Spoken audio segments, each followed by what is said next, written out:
Akreditasyon Kurumu'nun bütçe kesin hesap ve sayıştay raporları ile Avrupa'yı saygıyla selamlıyorum. Civina Komisyona Plandanîn û Bütçeyê li Parlamentoya Tirkiye. Büyükelçi, Asya Pasifik İkili Siyasi İlişkiler Genel Müdürü. Bi amedebûna Wezîrê Derve, bütçeya wê wezaretiya ya sala 2024 hat gotûbêjkirin. Gerek ülkemize gerek Di rûbirûbûna rêxistina terorê PKK-YPG de ku bo welatê me û bo navçeya me giring e berdewam in. Em ji metirsiyên ciddî aliyê sêyem agahdar dikin. Gavên pêwîst davêjin û berdewam jî dibin. Değiller tabii. Tabii ki değiller. Tabii ki değiller.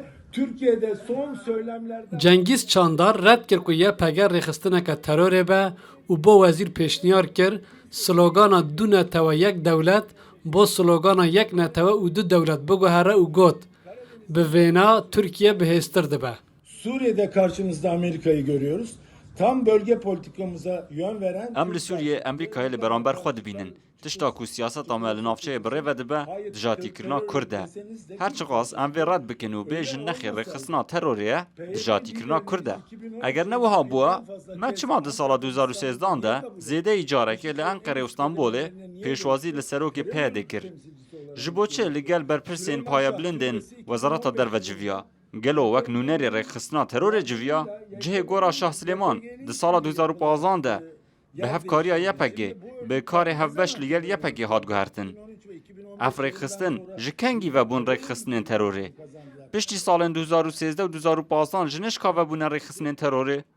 Bu sunumun tamamında merak edip bir arattırdım. Berdevka HDP behsa peywendiyên Türkiye û Herêma Kurdistanê kir û got. Çima ew peywendî li gel Kurdistana Rojava jî neyê danîn.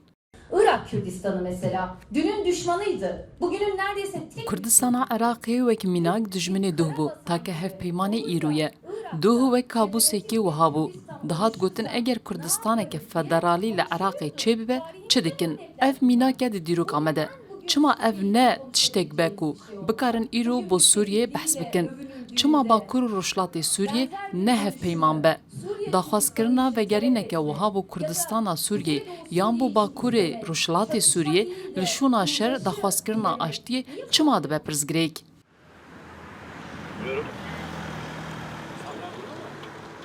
Hikûmeta AK Partiya ya Serokatiya Erdogan çendîn salan şanazî bi wan gavan dikir ku ber bi çareserkirina pirsa Kurd ve diavêtin.